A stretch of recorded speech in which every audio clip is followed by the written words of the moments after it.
Halo Sobat Adsense, salam pintar. Bersama saya Kak Alex, tutor biologi adsense.id. Dalam video kali ini, kita akan membahas materi mengenai ekologi.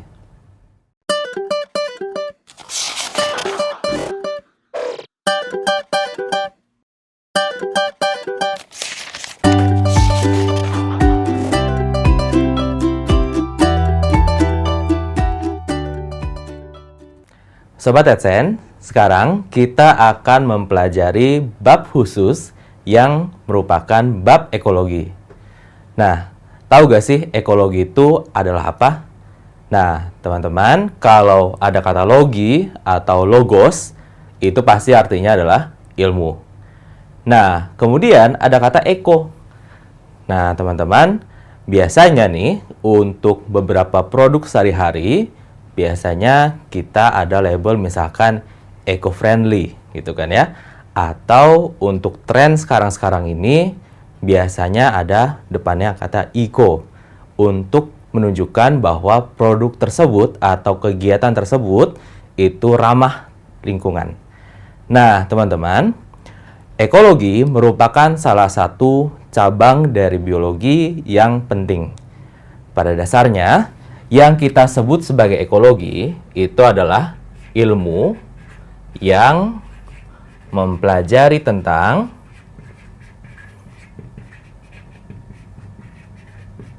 gampangnya kalau kita hubungkan biasanya akan lebih mudah dengan kata ekosistem. Nah, tetapi teman-teman, ekosistem hanya merupakan salah satu tingkatan organisasi secara ekologi. Jadinya kurang mewakilkan. Nah, jadinya teman-teman, ekologi itu belajar segala sesuatu sebagai suatu kesatuan. Ya, jadinya gimana? Ekologi itu adalah ilmu yang mempelajari tentang interaksi antara suatu makhluk hidup gitu ya dengan makhluk hidup lainnya, kemudian dengan lingkungannya. Nah, kemudian teman-teman, dari interaksi ini juga kita bisa pelajari misalkan hal-hal lain seperti persebaran, ya, persebaran atau distribusi. Kemudian dampak lingkungan.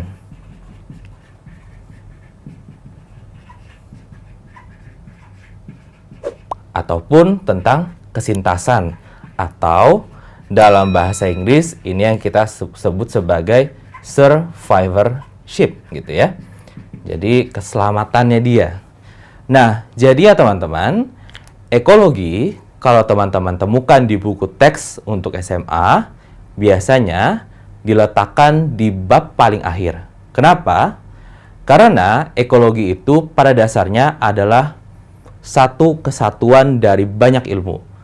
Nah, jadinya teman-teman, setelah teman-teman mengetahui misalkan apa saja karakteristik dari Monera, apa saja karakteristik dari Protista, kemudian fungi, plante, animalia. Nah, sekarang teman-teman mempelajari bagaimana perilakunya di alam, bagaimana interaksinya dengan satu kelompok sesamanya atau beda kelompok, ataupun dengan komponen tak hidup, misalkan dengan tanah, dengan udara, dan sebagainya. Nah, jadinya teman-teman, ekologi itu merupakan suatu bab yang benar-benar banyak hal yang harus dibahas. Nah, jadinya sebenarnya untuk ekologi merupakan suatu bidang yang cukup kompleks. Karena tadi melibatkan pengetahuan mengenai kelompok makhluk hidup. Kemudian teman-teman juga harus tahu misalkan karakteristik secara fisiologisnya, secara anatominya, bahkan secara genetikanya. Nah, untuk penelitian di bidang ekologi biasanya sangat erat dengan menggunakan statistika atau persamaan matematika. Jadinya teman-teman, kita bisa memprediksi sesuatu atau kita bisa menggambarkan suatu model. Misalkan, bagaimana hubungan antara predator dengan mangsa, bagaimana trennya jika predator akan terus bertambah banyak, dan sebaliknya seperti apa. Kemudian dampaknya apa jika ini diteruskan selama bertahun-tahun. Apakah akan mempengaruhi evolusi atau tidak? Nah, jadinya teman-teman, evolusi itu seperti yang saya katakan, sangat luas. Nah, teman-teman, ekologi bisa dibilang merupakan bab yang cukup underrated. Maksudnya seperti apa? Karena biasanya diajarkan di sekolah untuk hal-hal yang cukup sederhana. Misalkan komponen abiotik-biotik, kemudian simbiosis, kemudian rantai, piramida, dan sebagainya. Nah, tetapi yang biasanya kurang diajarkan itu adalah masalah relung. Hubungannya seperti apa? Padahal itu adalah konsep yang mendasari di ekologi. Nah, jadinya teman-teman, untuk mengerjakan soal-soal mengenai ekologi, teman-teman harus paham mengenai karakteristik suatu makhluk hidup. Dan teman-teman juga harus bisa nalar. Nah, jadinya untuk soal-soal tipe ekologi, sifatnya sangat analisis dan teman-teman diharapkan untuk bisa memprediksi atau memperkirakan sesuatu berdasarkan ilmu yang teman-teman pelajari di bab yang sebelumnya. Tentu saja dilengkapi dengan ilmu yang ada di misalkan di kelas 11 ataupun kelas 12. Nah, jadinya misalkan ketika saya mengatakan apa interaksi antara kupu-kupu dengan bunga, nah teman-teman biasanya langsung jawab, oh iya, dia simbiosis mutualisme, ya kan ya? Nah, tetapi yang biasanya kurang diperhatikan adalah mengenai nalarnya, bagaimana mereka bisa membuat suatu simbiosis. Misalkan, agar kupu-kupu bisa mengambil nektar dari bunga, maka bentuk mulutnya harus berevolusi menjadi panjang, yang kita sebut sebagai proboscis. Agar bunga bisa dihinggapi serangga dan si serangga bisa mengambil nektar dengan mudah, maka ada beberapa jenis bunga yang kemudian beradaptasi, kemudian berevolusi, mahkotanya itu mirip dengan landasan. Nah, jadinya teman-teman bisa lihat di situ bahwa untuk ekologi, teman-teman harus bisa berpikir berlapis-lapis. Mengapa, bagaimana, dan nantinya seperti apa. Oke ya? Oke, jadi untuk ekologi kira-kira seperti itu. Nah, hal-hal yang dipelajari di ekologi itu sangat beragam. Dan ini adalah salah satu bidang yang paling aplikatif di biologi. Karena berkaitan dengan lingkungan.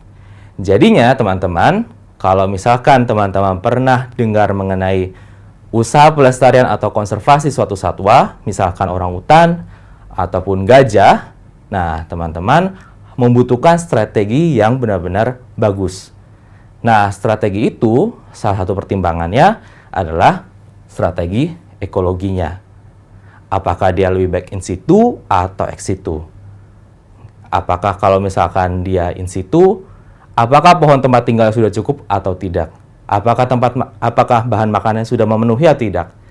Berapa populasi yang cukup untuk mendiami suatu wilayah?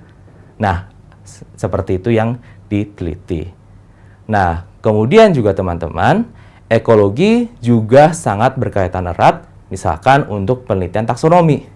Misalkan teman-teman mencari atau mengumpulkan data berapa spesies atau apa saja spesies yang ada di suatu wilayah itu. Misalkan, katakan saya meneliti tentang apa saja spesies kupu-kupu di hutan X. Nah, teman-teman, dengan demikian, ketika saya dapat kupu-kupu, berarti data-data yang saya harus cantumkan di situ adalah bisa karakteristik morfologinya, kemudian hal-hal lainnya, termasuk data ekologinya. Jadi, saya bisa tambahkan berapa sih kelembapan yang ada di sekitar sana, berapa sih kecepatan anginnya, bagaimana cuacanya, kemudian dia hinggap di mana saja. Nah, data-data itu akan berguna ketika kita mau membandingkan sesuatu. Misalkan, pengamatan saya lakukan di tahun 2008. Kemudian, penerus di generasi berikutnya, gitu ya, misalkan, di tahun 2020, melakukan penelitian yang sama lagi. Kemudian dibandingkan, apakah ada perubahan preferensi dari si kupu-kupu itu? Apakah dia malah menghilang dari tempat itu karena ada perubahan ekologi atau tidak? Nah, jadi penting ya teman-teman untuk mempelajari ekologi dengan baik. Nah, teman-teman, ketika kita belajar tentang ekologi, biasanya kita awali dengan struktur atau tingkatan organisasi dari ekologi itu sendiri. Nah, teman-teman pasti tahu ya, yang disebut sebagai tingkatan organisasi kehidupan. Nah, untuk tingkatan organisasi kehidupan, biasanya kita awali dengan yang paling kecil, ya kan ya? Unit struktural, fungsional, dan hereditas terkecil kita adalah sel. Maka, diurutkan sel, kemudian kalau setipe bergabung menjadi jaringan, bergabung membentuk organ, kemudian yang mempunyai fungsi yang dia berkaitan dan sama, itu disebut sistem organ. Kemudian sistem organ akan menyusun individu. Nah, itu yang kita sebut sebagai hidup. Nah, kalau ekologi, tingkatannya dimulai dengan individu, bukan sel. Hati-hati ya. Nah, tapi teman-teman perlu pengertiannya bahwa yang namanya ekologi dapat diterapkan kepada semua makhluk hidup, termasuk bakteri. Jadinya, individu yang di sini juga bisa termasuk satu sel bakteri. Oke ya, kita mulai. Nah, jadinya dari yang paling dasar, itu kita mulai dengan individu. Nah, kemudian selanjutnya adalah populasi. Dilanjutkan dengan komunitas. Kemudian ekosistem.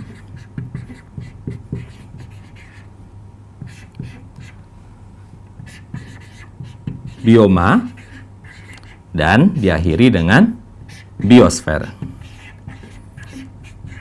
Nah, ingat bahwa ketika kita mempelajari ekologi, berarti kita mengaitkan makhluk hidup dengan makhluk hidup dan lingkungannya. Jangan lupa ya.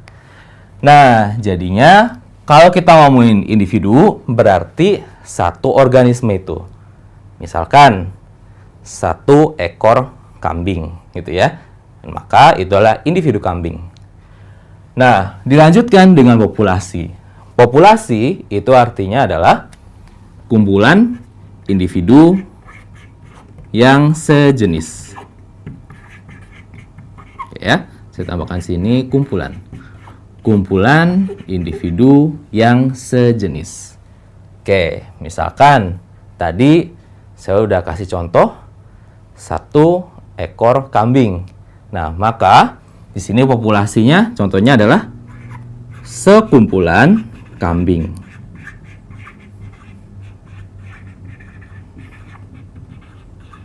Oke. Nah, kemudian dilanjutkan dengan komunitas. Komunitas berarti sebelum populasi kan ya? Berarti kumpulan dari banyak populasi. Oke ya. Banyak populasi. Jadi misalkan ada grupnya si kambing gitu ya. Kemudian ada grupnya sapi gitu ya. Nah, itu yang kita sebut sebagai komunitas. Nah, kemudian kita lanjutkan dengan ekosistem. Kalau ekosistem di sini sebenarnya berarti kita bisa bilang dia adalah komunitas, tapi penekanannya di sini adalah ada kata interaksinya. Interaksi gitu ya. Atau saling ketergantungan gitu ya antara komponen biotik dengan biotik atau sesama makhluk hidup dengan lingkungannya. dengan lingkungannya dalam konteks di sini adalah abiotik. Oke ya. Nah, jadi itu yang kita sebut sebagai ekosistem. Nah, jadi misalkan karena kita ambil contohnya adalah kambing dan sapi, berarti kita bisa ambil contoh ekosistemnya, ekosistem peternakan. Ceritanya seperti itu. Oke ya. Nah, sekarang kita ke skala yang lebih besar, itu yang kita sebut sebagai bioma. Nah, bioma pada dasarnya di sini tersusun dari banyak ekosistem. Dan ini adalah bisa kita bilang ekosistem besar gitu ya. Kalau kita pakai bahasa sendiri ya, ekosistem besar yang sifatnya sama. Nah, sama itu maksudnya gimana sih? Sama itu biasanya dipengaruhi oleh iklim, penekanannya di sini. Jadi, misalkan hutan yang ada di daerah tropis, maka biomanya disebut sebagai hutan hujan tropis. Nah, bioma di bumi secara kolektif atau secara keseluruhan itu yang kita sebut sebagai biosfer, gitu ya. Jadi banyak bioma. Bio itu artinya hidup. Jadi ini adalah lapisan hidup. Nah, teman-teman, untuk bioma di sini banyak sekali jenisnya. Jadi bisa kita lihat pada dasarnya ada yang terestrial, ada yang akuatik. Nah, kalau kita gabungkan komponen itu, yang mana itu adalah di satu bumi, nah itu yang kita sebut sebagai biosfer. Nah, Sobat AdSense, sampai di sini dulu video pembahasan materi mengenai ekologi. Sampai bertemu di video berikutnya, semoga bermanfaat. Salam pintar! Sekian Sobat AdSense untuk video pembelajaran hari ini. Sampai ketemu lagi di video belajar berikutnya. Jangan lupa aktifkan notifikasi untuk video terbaru kami ya. Sobat AdSense juga bisa mengunjungi adsense.id dan temukan ribuan video pembelajaran. Sampai jumpa Sobat AdSense, salam pintar!